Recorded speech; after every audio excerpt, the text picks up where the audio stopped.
When the amygdala takes the wheel, ADHD, emotional regulation, and why missing the exit feels so overwhelming. Now let's take this one step further, because the emotional dynamics can look very different depending on who has ADHD and who is sitting behind the wheel. I imagine that the driver has ADHD.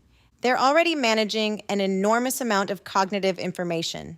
Their executive functioning system is coordinating speed, distance, mirrors, lane position, traffic flow, working memory, navigation, emotional regulation, and decision-making simultaneously.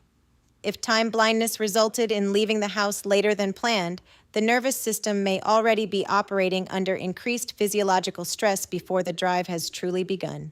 Then another driver cuts them off, traffic slows unexpectedly, and they miss their exit. By the time the passenger says, "I think we were supposed to turn back there," the brain has already been working at maximum capacity.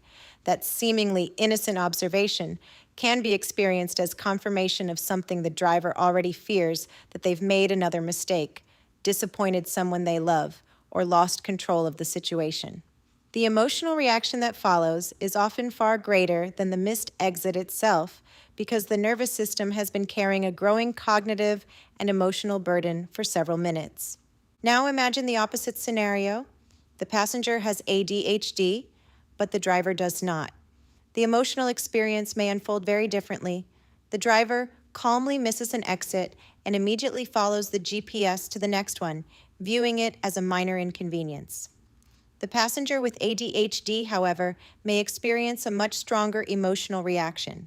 They may immediately begin calculating how late they're going to be, worrying about disappointing someone, becoming frustrated that the plan has changed, or feeling overwhelmed by the unexpected detour.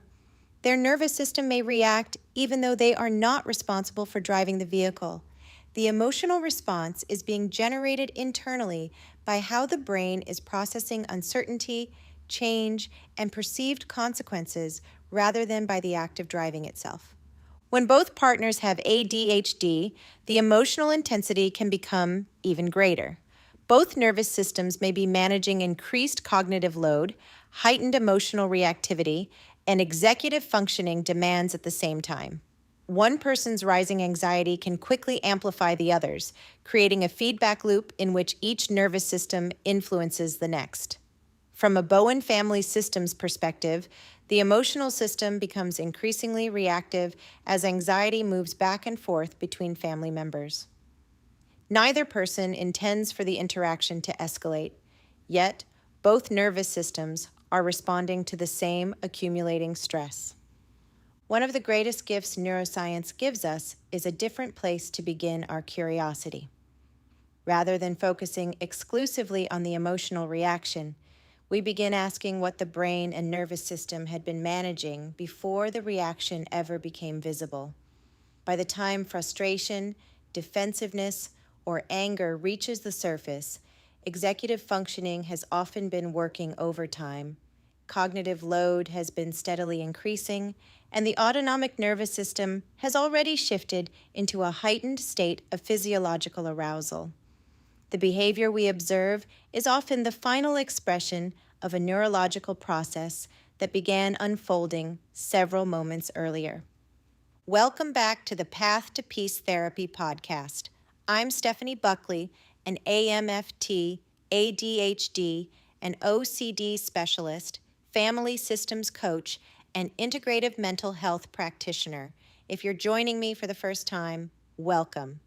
This podcast is where neuroscience, psychology, Bowen Family Systems Theory, and real-life experiences come together to help parents, couples, coaches, educators, and clinicians better understand the neurodivergent brain. As always, this podcast is educational in nature and is not intended to replace individualized medical or mental health treatment. In our previous episode, we talked about why driving is one of the most executive function intensive activities we perform every day. We explored the role of executive functioning, working memory, scaffolding, and why something as simple as entering an address into a GPS before pulling out of the driveway is far more than a convenience. It is an evidence-based executive functioning support that reduces cognitive load and allows the brain to dedicate more of its limited resources to the incredibly complex task of driving safely. Today, I want to continue that conversation because in my experience as both a therapist and the wife of someone with ADHD and OCD for more than 3 decades, the missed exit is almost never what couples are actually arguing about. The missed exit is simply the event that exposes what is happening inside the nervous system. I've always been a planner. Long before we leave the house, my brain is already thinking several steps ahead. I'll look up the address the night before if it's somewhere unfamiliar. I'll check the route to see whether there is construction, whether traffic tends to back up at a certain interchange, and how long the drive is likely to take at the time we're leaving. If we're going to a doctor's appointment, I'll verify the suite number. If we're meeting friends at a restaurant, I'll confirm the address, look at parking options, and estimate how long it will take to walk from the parking lot to the front door. I like knowing where we're going before we ever back out of the driveway because planning reduces uncertainty, and for me, reducing uncertainty creates a sense of calm. I'm also the person who likes to build in a margin of safety.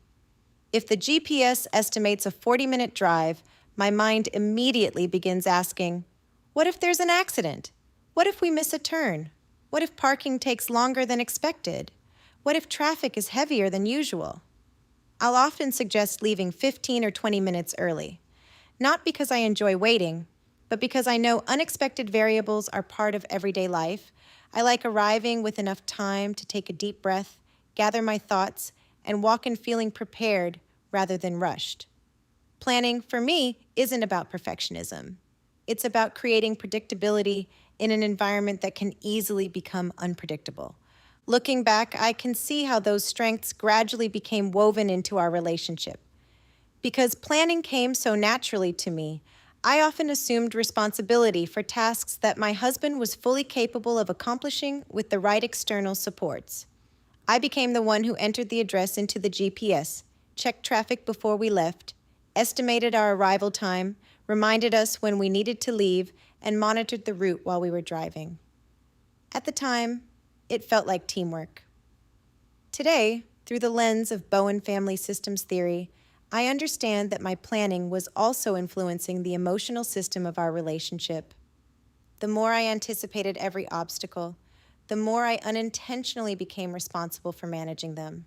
Over time, our roles became increasingly defined, not because either of us consciously chose them, but because that pattern reduced anxiety in the moment. One of the things Bowen taught us is that strengths can become vulnerabilities when they become over-relied upon within a relationship. My ability to plan ahead was, and continues to be, one of my strengths. The difficulty wasn't my planning.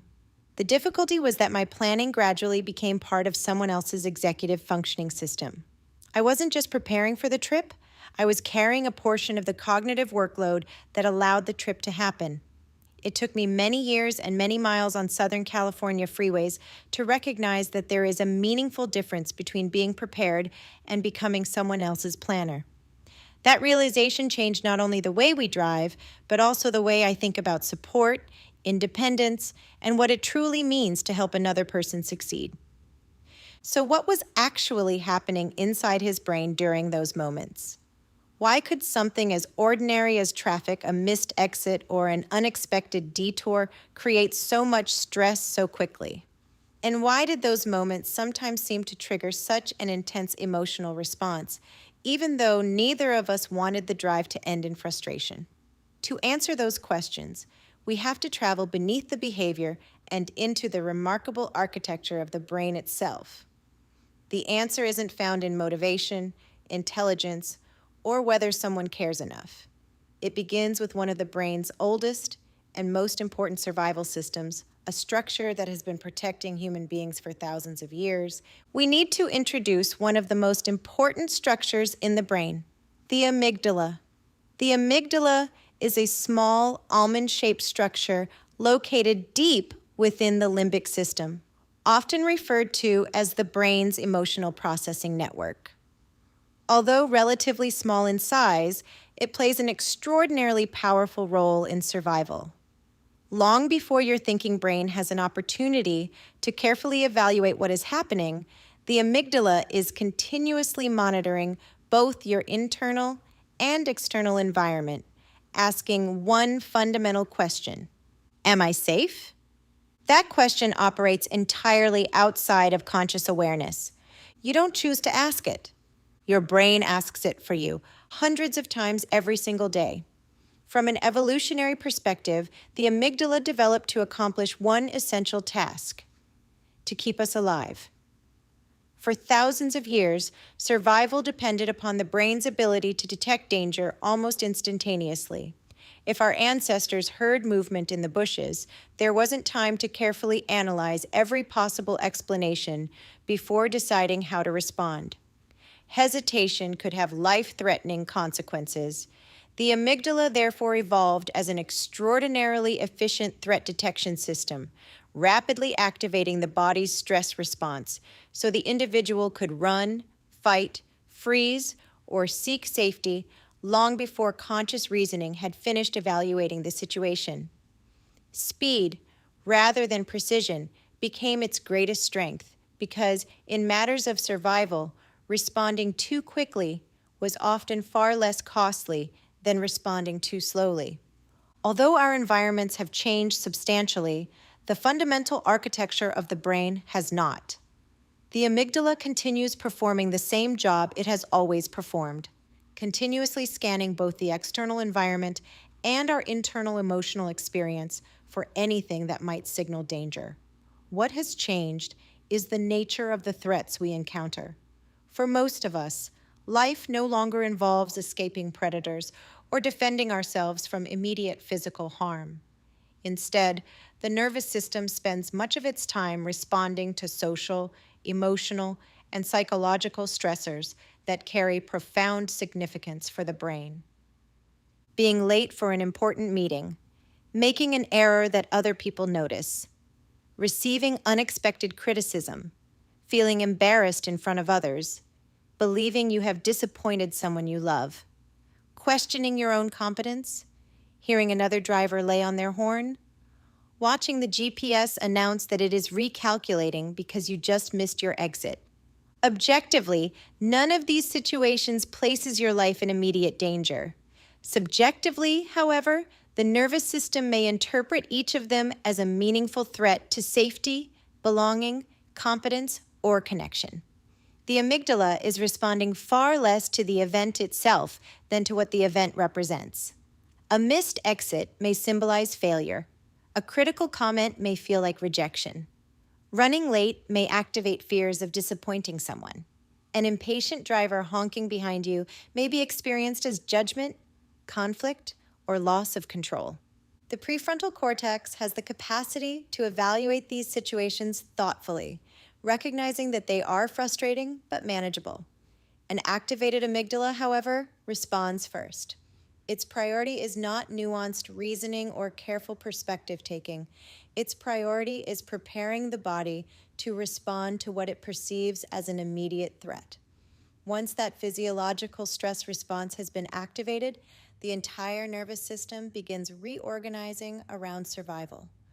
Heart rate increases, breathing changes, muscles tighten, attention narrows, emotional intensity rises. All of these responses occur before we have consciously decided how we want to interpret the situation. Understanding this sequence helps explain why two people can experience the very same event in vastly different ways. One driver misses an exit, calmly reroutes the GPS, and continues the trip. Another experiences the identical situation as overwhelming, embarrassing, and intensely frustrating. The difference is rarely the missed exit itself. The difference lies in how each person's nervous system interprets and responds to the event unfolding in front of them. This understanding becomes even more important when we begin talking about ADHD, because contemporary research has expanded our understanding of the condition far beyond attention alone.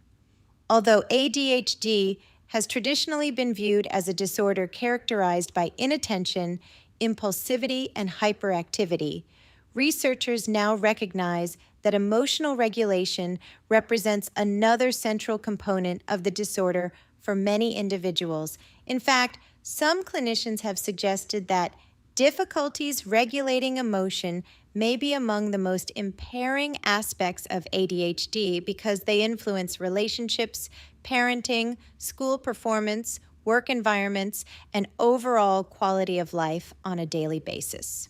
Emotional regulation refers to the brain's ability to recognize emotions as they arise, accurately interpret what those emotions are communicating, tolerate the accompanying physiological sensations, and respond in a manner that is consistent with our values and long-term goals, rather than reacting solely from the intensity of the moment. It is a remarkably sophisticated neurological process that depends upon multiple executive functioning skills working together. Emotional regulation requires self-awareness, response inhibition, cognitive flexibility, working memory, perspective taking, and the ability to pause long enough for the prefrontal cortex to evaluate what is happening before behavior is set into motion. When people hear the phrase emotional regulation, they sometimes assume it means suppressing feelings, pretending not to be upset, or maintaining a calm exterior regardless of what is happening internally. That is not emotional regulation. Healthy emotional regulation does not require us to ignore, minimize, or deny our emotions. Emotions serve an important biological purpose.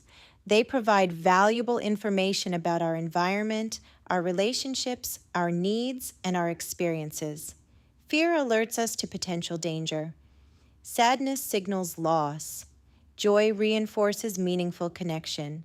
Anger often communicates that something feels unfair, threatening, or inconsistent with our expectations. The goal is never to eliminate emotion. The goal is to experience emotion fully while maintaining enough executive functioning to choose a thoughtful response instead of allowing the emotion itself to determine our behavior. For many individuals with ADHD, that process requires substantially greater neurological effort. The emotion itself may arise more rapidly, feel more intense, and remain active for a longer period of time before the nervous system returns to baseline. At the very same time, the executive functioning networks responsible for slowing the reaction, evaluating alternatives, considering consequences, and regulating behavior are already working under increased demand. This combination helps explain why someone with ADHD may later say, "I knew exactly what I wanted to do after I calmed down. I just couldn't get there in the moment." That statement reflects a neurological reality rather than a lack of intelligence, motivation, or concern. It illustrates what happens when the emotional brain temporarily outpaces the thinking brain, making thoughtful self-regulation considerably more difficult until the nervous system has an opportunity to recover. Understanding emotional regulation through this lens transforms the way we view ourselves and the people we love. Rather than asking why someone overreacted, we become curious about how much their executive functioning system had already been managing before that emotional response ever reached the surface. That shift from judgment to curiosity is where meaningful understanding, effective intervention, and lasting change begin. One of the characteristics many adults with ADHD describe is not that they have more emotions than anyone else, but that their emotions often seem to arrive with greater intensity, escalate more rapidly, and require more time to return to baseline. This experience is so common that many individuals tell me, "I know I'm overreacting, but I can't seem to stop it once it starts." Others describe feeling as though their emotions have a momentum of their own, carrying them farther than they ever intended to go. These experiences are neither uncommon nor surprising when we consider what we know about the relationship between executive functioning, emotional regulation, and the brain's stress response. I often ask families to imagine emotional regulation as waves moving across the surface of the ocean. Under ordinary circumstances, emotions gradually rise, reach their highest point, and then slowly begin to recede. The nervous system has time to evaluate what is happening, recruit the prefrontal cortex, and restore emotional equilibrium. For many individuals with ADHD, however, those waves behave differently.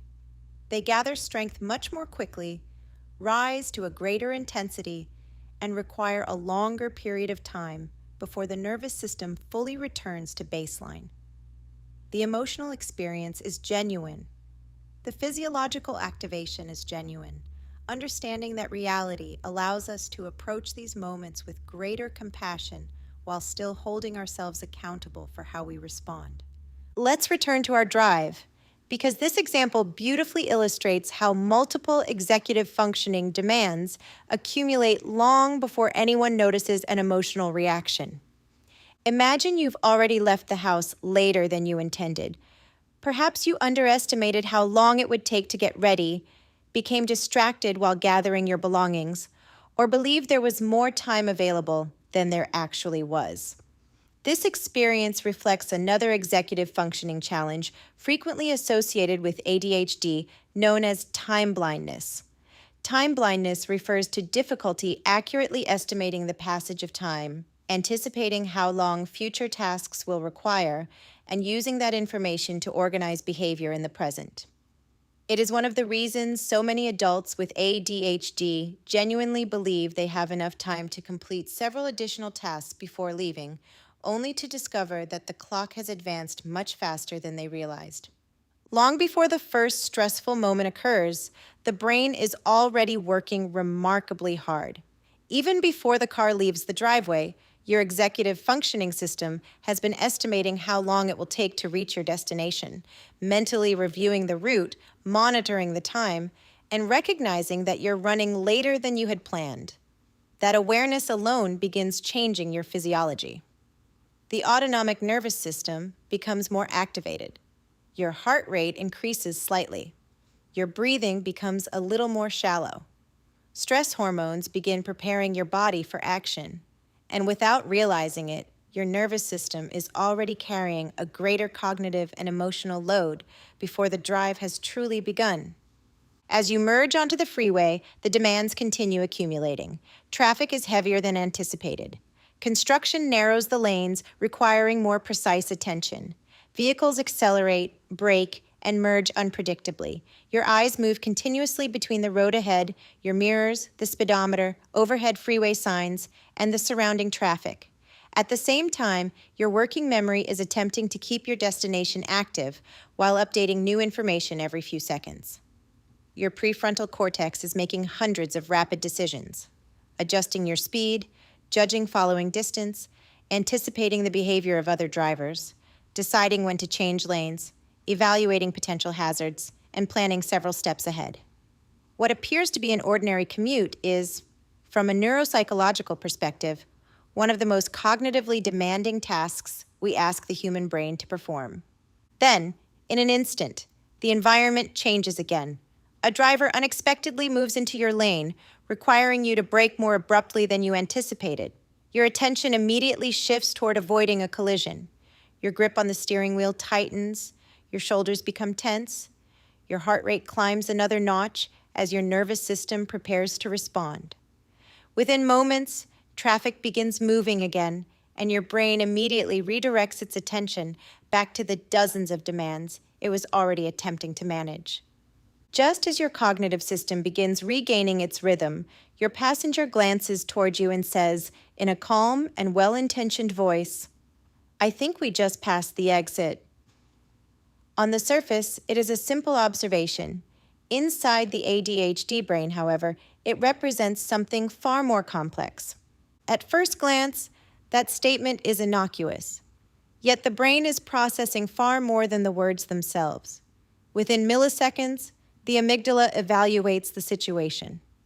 The mistake has now been confirmed. You're already running behind schedule. A detour will add more time. The person beside you noticed what happened. Your brain immediately begins anticipating the consequences. How much time have I lost? What does this mean for the rest of the day? Are they frustrated with me? Did I just create another problem? All of those calculations occur almost instantaneously. They happen before you've spoken a single word.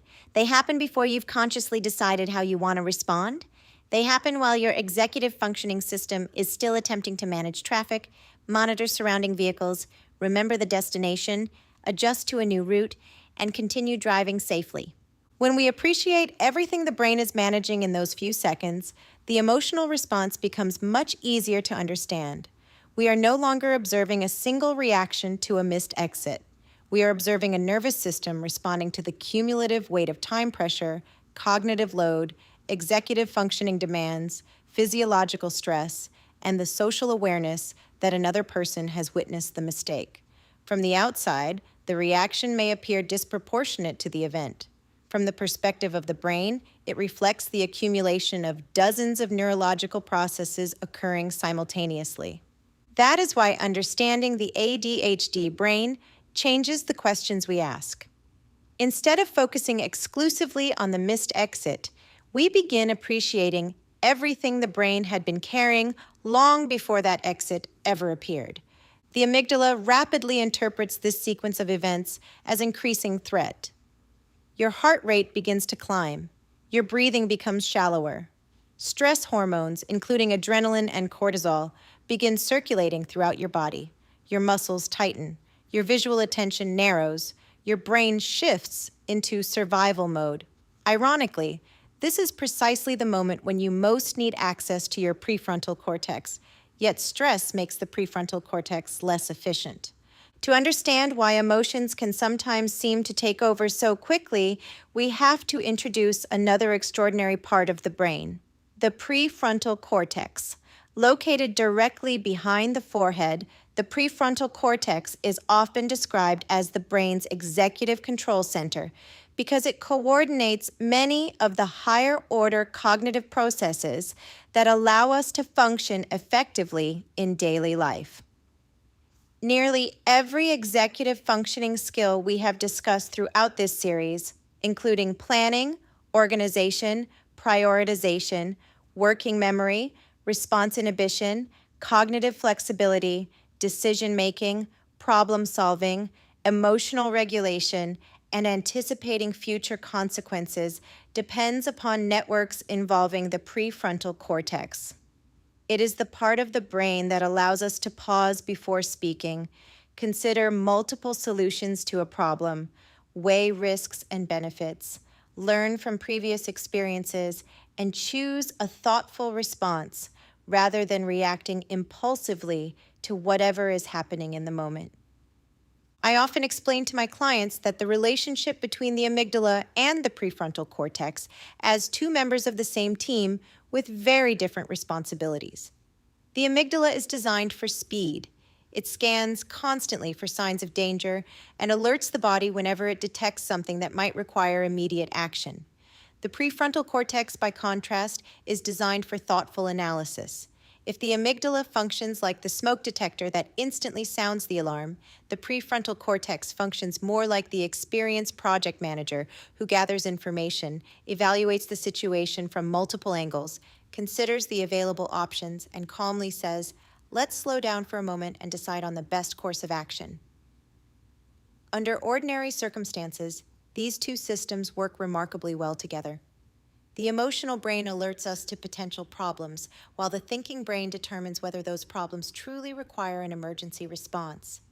The relationship between these two systems changes significantly when stress begins to accumulate. As the amygdala becomes increasingly activated, it sends signals that prepare the body for survival. The autonomic nervous system responds by increasing heart rate, redirecting blood flow toward large muscle groups, releasing stress hormones such as adrenaline and cortisol, and preparing the body to respond quickly to perceived danger. These physiological changes are incredibly adaptive when we are facing a genuine threat. They become far less helpful when the challenge involves navigating rush hour traffic, missing a freeway exit, or responding to criticism from someone we love. During periods of heightened emotional activation, communication between the amygdala and the prefrontal cortex becomes less efficient. Many neuroscientists describe this process as an amygdala hijack, a term popularized by psychologist Daniel Goleman to describe moments when emotional survival temporarily takes precedence over reflective thinking. The prefrontal cortex does not suddenly stop functioning, nor does intelligence disappear. Rather, the brain begins allocating its resources differently. Immediate survival receives priority over sophisticated reasoning, long-term planning, and careful problem solving. The emotional brain begins influencing behavior more strongly than the thinking brain, making it substantially more difficult to pause, evaluate options, inhibit impulsive reactions, or consider the broader context of the situation. This helps explain an experience that so many individuals with ADHD describe in my therapy office. They often tell me, as soon as I calmed down, I knew exactly what I should have done. That statement reflects an important neurological reality. Once the nervous system begins returning to baseline and the physiological stress response decreases, the prefrontal cortex regains access to the cognitive resources needed for planning, perspective taking, flexible thinking, and emotional regulation. The solution often becomes obvious in retrospect because the thinking brain is once again able to do the work it was designed to do. Understanding this process has the potential to transform the conversations we have within our families. Instead of interpreting emotional reactions as evidence that someone is irrational, careless, or unwilling to make good decisions, we begin recognizing that we are observing a brain attempting to function while under significant physiological stress. That perspective naturally changes the questions we ask. Rather than responding with, "Why are you making such a big deal out of this?" we become curious about the neurological experience unfolding beneath the behavior.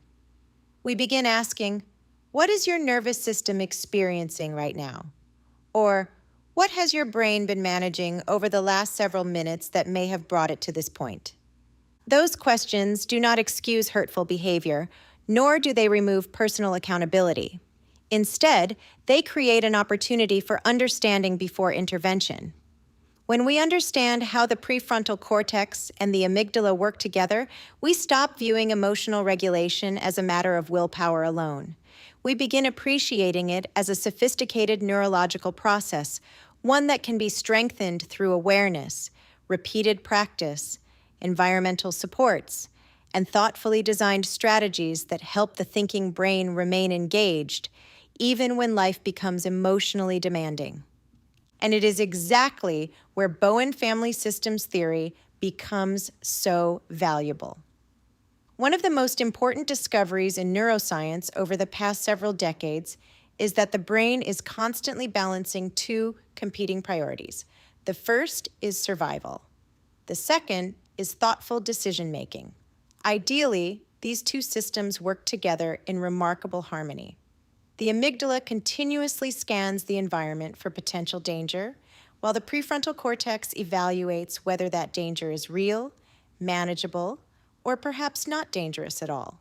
When these two structures communicate efficiently, we are able to remain calm under pressure, solve problems, regulate our emotions, and recover relatively quickly when something unexpected happens. For many individuals with ADHD, however, this communication system requires considerably more effort. Research has demonstrated that ADHD is associated with differences in the connectivity and functioning of several brain networks, including those involving the prefrontal cortex, anterior cingulate cortex, basal ganglia, cerebellum, and limbic structures such as the amygdala. Rather than thinking of ADHD as one isolated problem within one isolated brain region, it is more accurate to think of it as a difference in how multiple brain networks communicate with one another. These networks are responsible for attention regulation, behavioral inhibition, planning, working memory, emotional regulation, and self-monitoring. When communication among these systems becomes less efficient Everyday situations can require significantly more mental energy than they do for someone without ADHD. One of the goals I have in nearly every therapy session is helping individuals and families shift from character-based attributions to neuropsychological formulations. In psychology, the way we explain another person's behavior is referred to as an attribution. Human beings naturally seek explanations for why people behave the way they do, yet those explanations are not always accurate. We have a well-documented tendency to interpret another person's behavior as a reflection of their personality, character, or motivation, while overlooking the complex neurological, cognitive, emotional, and environmental processes that may be influencing that behavior. Social psychologists refer to this tendency as the fundamental attribution error, and it has profound implications for families living with ADHD. Social psychologists have described this tendency through the concept of the fundamental attribution error, which refers to our inclination to explain another person's behavior primarily in terms of personal qualities, while underestimating the influence of neurological, cognitive, emotional, and situational factors. ADHD illustrates this beautifully because executive functioning is largely invisible. Families can easily observe the missed assignment, the forgotten appointment, the emotional reaction, or the missed freeway exit.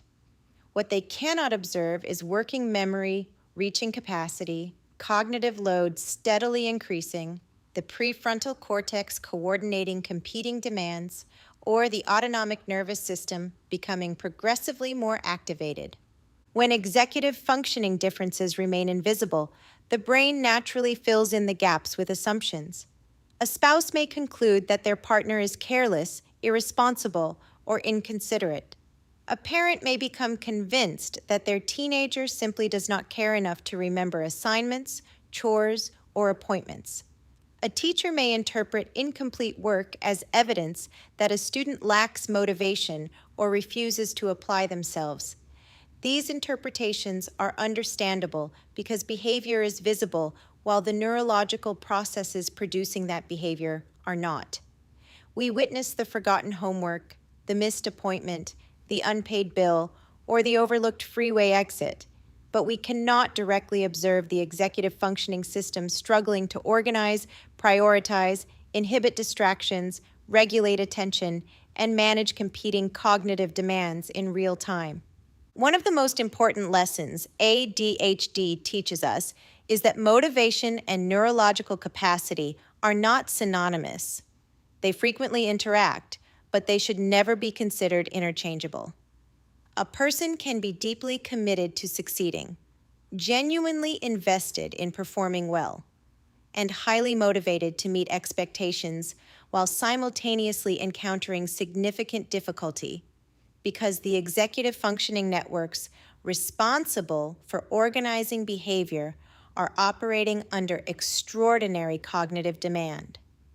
The desire to perform well may be fully intact even when the brain's capacity to consistently translate intention into action becomes compromised by limitations in working memory, response inhibition, cognitive flexibility, planning, emotional regulation, or sustained attention. This perspective does not eliminate personal responsibility, nor does it suggest that expectations should disappear. Rather, it encourages us to formulate behavior with greater clinical precision. Instead of asking, "What does this behavior say about this person's character?" we begin asking a far more sophisticated question. What neurological, cognitive, emotional, and environmental variables may have influenced this behavior?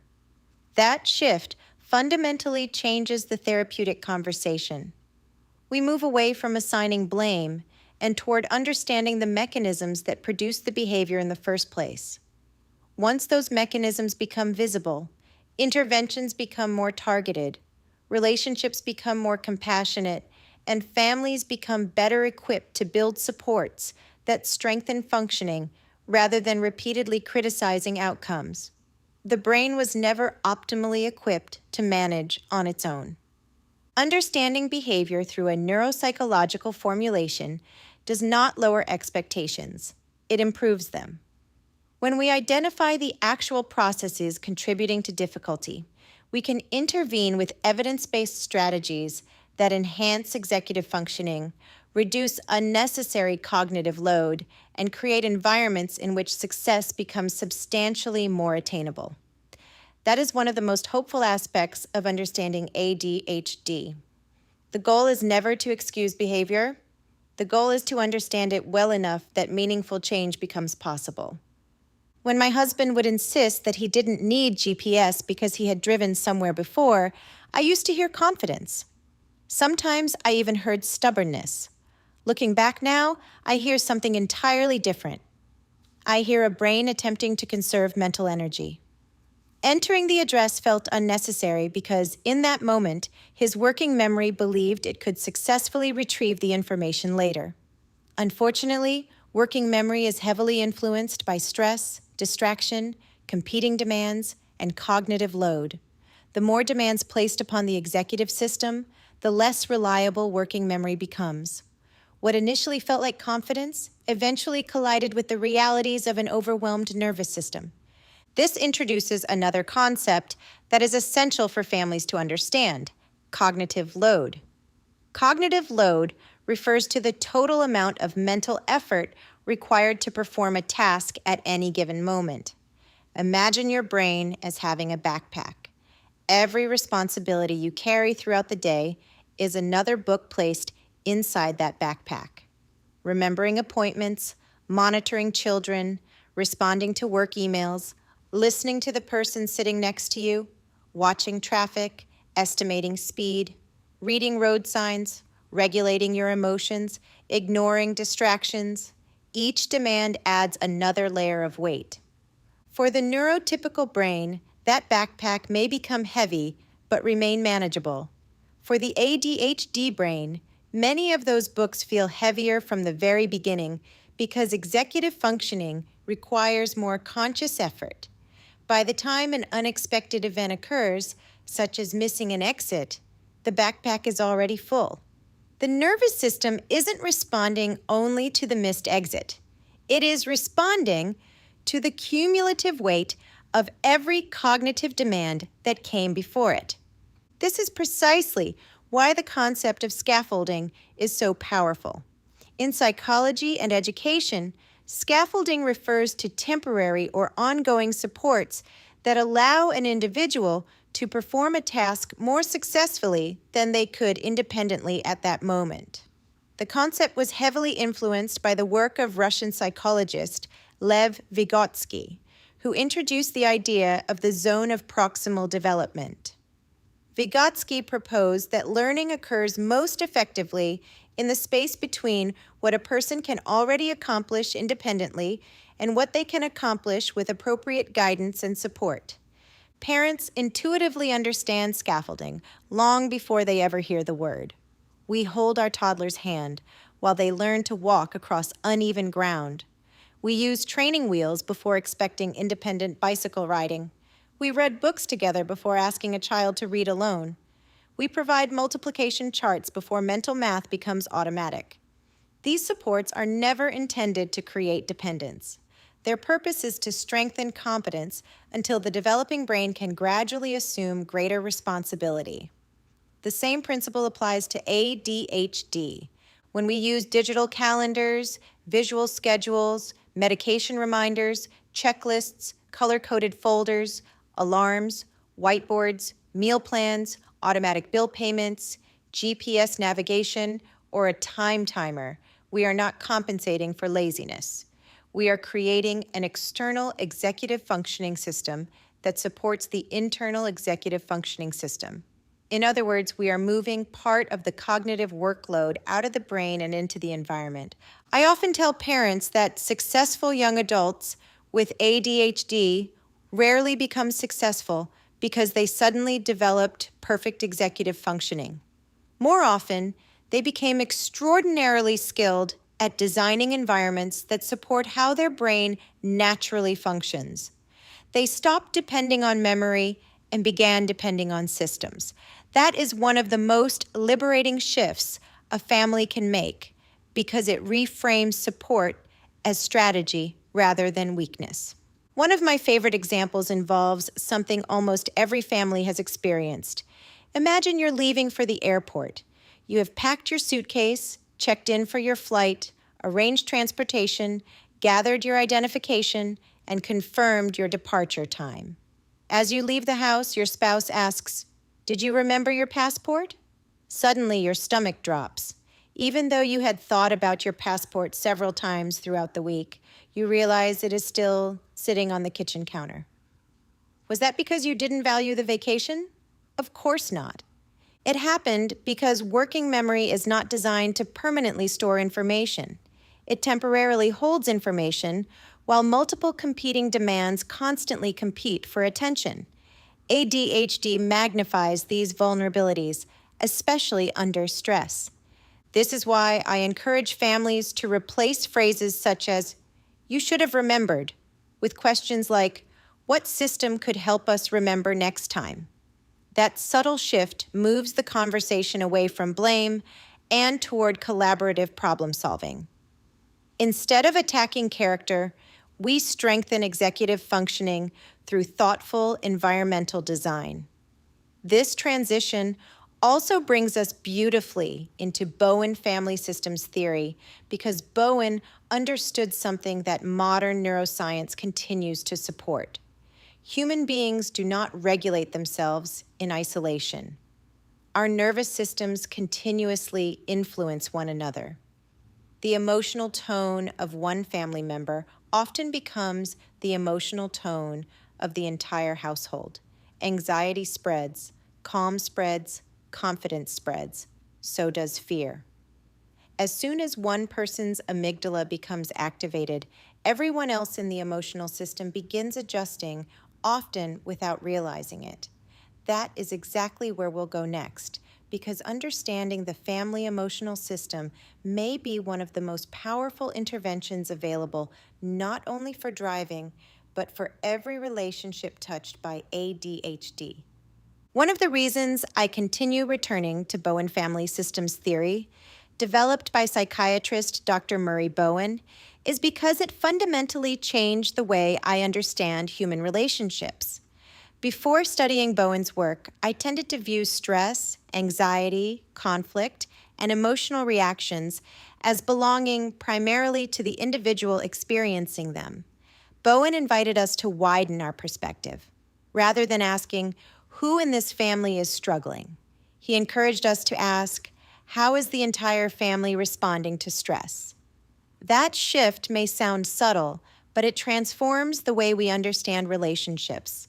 Bowen proposed that families function as emotional systems, meaning each person's emotional state continuously influences everyone else within that system.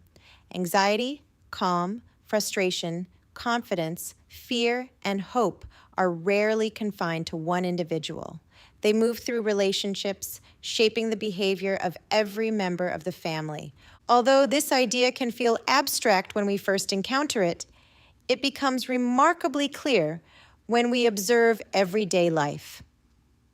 Let's return to the familiar example of my husband missing an exit while we're driving. The moment we pass the freeway interchange, his nervous system immediately begins processing what has happened. His amygdala recognizes that something unexpected has occurred. He knows we're already running behind schedule. He understands that we have somewhere important to be, and he is fully aware that I noticed we drove past the exit. Before either of us says a single word, his brain has already begun evaluating the situation, anticipating potential consequences, and assessing whether this mistake is likely to create tension between us. At precisely the same moment, my own nervous system begins responding. I notice the missed exit and immediately calculate how much additional time the detour might require. My attention shifts toward finding another route. I glance at the GPS. I become aware of the clock. Without consciously deciding to do so, my shoulders would tighten, my breathing would become more shallow, and my posture changes as I lean slightly forward in my seat. Perhaps I would look toward him. Perhaps I would sigh. None of these behaviors are intentional attempts to communicate disappointment or criticism, yet each of them carries information that another nervous system is constantly evaluating. One of the remarkable findings within interpersonal neurobiology is that we are extraordinarily skilled at reading one another's physiological and emotional cues. Long before language enters the conversation, our brains are monitoring facial expressions, tone of voice, breathing patterns, posture, eye movements, and countless subtle shifts in body language. Much of this process occurs outside of conscious awareness. Every nervous system is continuously asking a series of questions designed to assess emotional safety. Is the person sitting next to me calm? Have I disappointed them? Are they frustrated? Should I prepare for conflict? The answers to those questions are generated within fractions of a second, often before either person has spoken a single sentence. Bowen described this ongoing process as the family emotional system. Rather than viewing anxiety as something contained within one individual, he recognized that emotional states move through relationships much like ripples moving across the surface of a lake. One person's stress influences another person's stress, whose response then influences someone else. The emotional climate of the family shifts as each nervous system adapts to the others. Once you begin viewing relationships through this lens, many everyday conflicts become much easier to understand. A 5-minute driving mistake can gradually evolve into a 30-minute argument, even when neither person intended to fight. The conflict develops as multiple nervous systems respond simultaneously to the same stressful event, each influencing the emotional intensity of the other. Looking back now, I can also recognize something happening within myself that remained invisible for many years. As my own anxiety increased, I instinctively began assuming greater responsibility for the situation. I reached for the GPS. I searched for alternate routes. I monitored the traffic. I watched every freeway sign. I calculated our arrival time. I reminded him which lane we needed to be in. Later, I might even encourage him to leave earlier the next time we traveled. At the time, these behaviors felt responsible, practical, and supportive. My intention was to reduce stress for both of us. Through the lens of Bowen Family Systems Theory, however, I now recognize that another emotional process was unfolding alongside those good intentions. Bowen referred to this pattern as overfunctioning. Overfunctioning occurs when one member of a relationship gradually assumes increasing levels of responsibility in response to another person's perceived struggle, anxiety, or vulnerability. Overfunctioners are often dependable, organized, conscientious, and deeply invested in helping the people they love succeed. Their efforts usually arise from compassion, responsibility, and a sincere desire to reduce suffering. Yet Bowen observed that emotional systems naturally seek equilibrium. As one person consistently assumes more responsibility, another person often begins assuming less.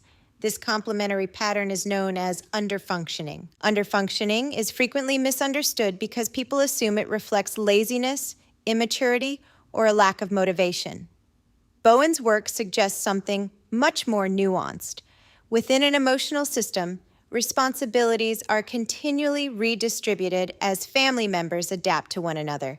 When one individual consistently manages the planning, remembering, organizing, anticipating, or problem-solving, those responsibilities gradually become less available for someone else to practice. The emotional system has found a temporary balance, but that balance often comes at the expense of long-term growth. What initially appears to be helping can unintentionally reduce opportunities for developing independence, resilience, and executive functioning skills. Perhaps this is one of Bowen's most profound contributions to family psychology. Families are constantly working to reduce anxiety, and they become remarkably effective at accomplishing that goal.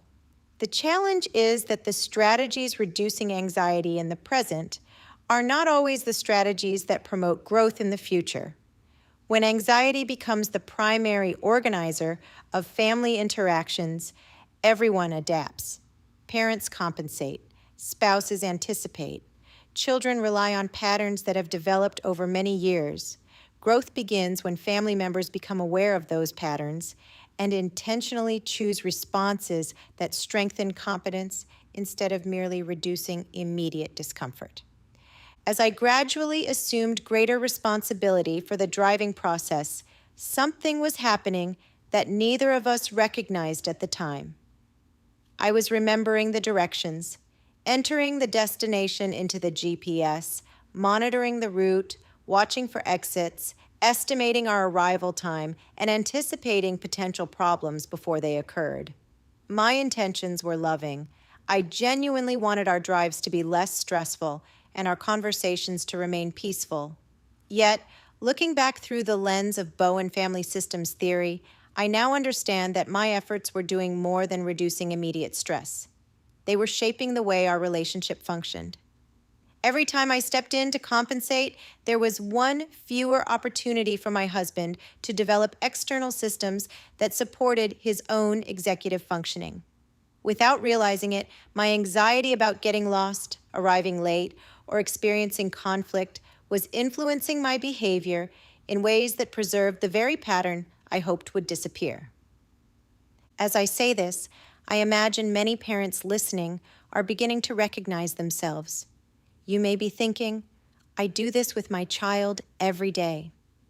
Perhaps you check your son's backpack before school because you know he'll forget to pack his homework. Maybe you text your daughter several times before soccer practice because you're afraid she'll lose track of time. Perhaps you log into the school portal to check missing assignments before your teenager has even opened the app. You may refill the water bottle, lay out tomorrow's clothes, remind them about their medication, pack their lunch, or email the teacher before they've had an opportunity to solve the problem themselves. If any of this sounds familiar, I want you to hear something that I hope brings you relief rather than guilt. These behaviors are rarely the result of poor parenting.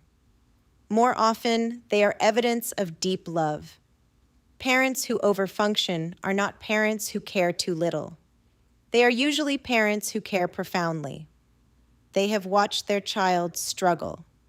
They have witnessed forgotten assignments, missed appointments, emotional meltdowns, and painful disappointments. They step in because every instinct within them wants to protect their child from another discouraging experience. The desire to help is not the problem. Love has never been the problem. The challenge arises when anxiety, rather than intentionality, begins directing the family's interactions. Decisions become organized around preventing discomfort instead of strengthening resilience. And over time, those well-intentioned patterns can unintentionally reduce opportunities for the very growth we hope to encourage.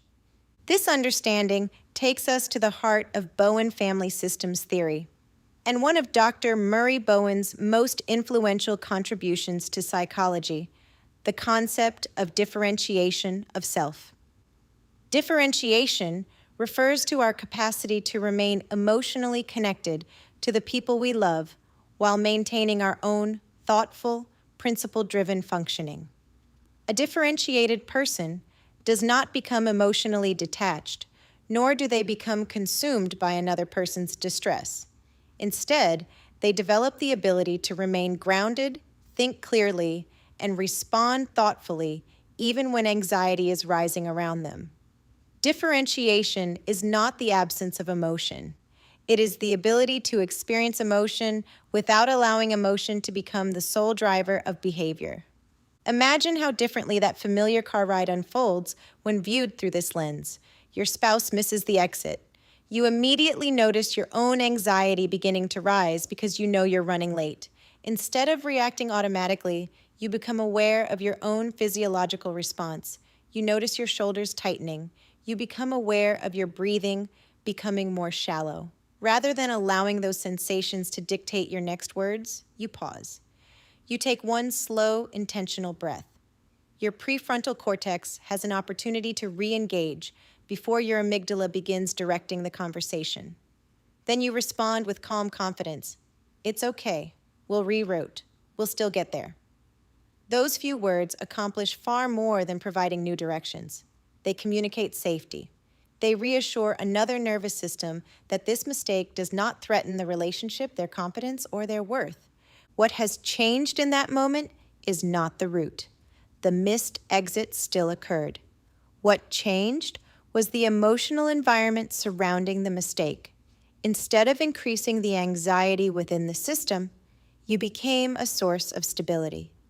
You did not criticize. You did not rescue by taking over the navigation. You did not minimize the mistake, nor did you magnify it. You remained emotionally regulated, allowing your thoughtful brain to guide your response rather than your immediate emotional reaction. Developmental psychologists refer to this process as co-regulation, and it is one of the most powerful mechanisms through which human beings learn emotional regulation across the lifespan. Before children develop the neurological capacity to regulate their own emotions, they borrow the calm, regulated nervous systems of the adults who care for them. Through thousands of repeated interactions, the developing brain begins learning what safety feels like. It learns how to recover from disappointment, tolerate frustration, and return to emotional balance because another regulated person consistently models that process. What many people don't realize is that co-regulation does not end with childhood. Adults continue influencing one another's nervous systems throughout life. Married couples co-regulate each other. Parents and teenagers co-regulate each other. Teachers influence the emotional climate of classrooms. Coaches influence athletes. Therapists influence clients. Leaders influence organizations. Human beings are constantly responding to one another's emotional states, often before a single word has been spoken.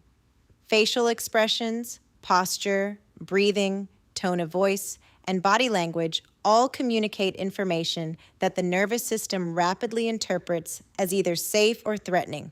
Perhaps one of the greatest gifts we can offer the people we love is not solving every problem they encounter, but becoming a regulated presence while they learn to solve those problems themselves. Co-regulation does not eliminate another person's anxiety, frustration, or disappointment. It prevents our own anxiety from becoming an additional burden they must carry. In many ways, emotional regulation is contagious. So is calm. When one person remains grounded, thoughtful, and emotionally available, that stability often becomes the foundation upon which another nervous system can begin finding its way back to balance. As we bring today's conversation to a close, I hope you'll remember that what we see on the surface is rarely the entire story. By the time someone becomes emotionally overwhelmed, their brain has often been working incredibly hard for much longer than anyone else realizes. Executive functioning has been coordinating competing demands. Working memory has been trying to hold on to important information while processing new information every second. Cognitive load has continued to increase. The amygdala has been scanning for potential threats, and the prefrontal cortex has been working to keep everything organized, regulated, and moving forward. Understanding those neurological processes doesn't remove personal responsibility. We are all accountable for our behavior and for the impact our words and actions have on the people we love. What neuroscience offers us is something equally valuable, a more accurate understanding of what the brain is experiencing before behavior ever becomes visible. When we understand the mechanism, we become better equipped to respond with interventions that strengthen executive functioning, support emotional regulation, and reduce unnecessary cognitive overload. One of the greatest gifts we can give ourselves and the people we love is curiosity. Instead of asking, "Why did you overreact?" we can begin asking, "What had your brain and nervous system been managing before this happened?" That single question has the power to change conversations, strengthen relationships, and replace criticism with understanding. It shifts our focus away from judging the reaction and toward understanding the process that produced it. In our next episode, we're going to explore an emotion that is frequently misunderstood in ADHD and often carries tremendous shame for the people who experience it: anger. We'll examine why anger is so often a secondary emotion, why it can seem to appear almost instantaneously behind the wheel, and why road rage is rarely about traffic alone. We'll explore frustration tolerance, cognitive flexibility, the anterior cingulate cortex, and the neuroscience of what happens when an overwhelmed nervous system reaches its limit. Most importantly, we'll discuss practical strategies that help adults, couples, parents, and teen drivers respond more intentionally when emotions begin accelerating faster than the car itself. The more accurately we understand the brain, the more effectively we can help it thrive. You are not too late for the life that's meant for you. Until next time.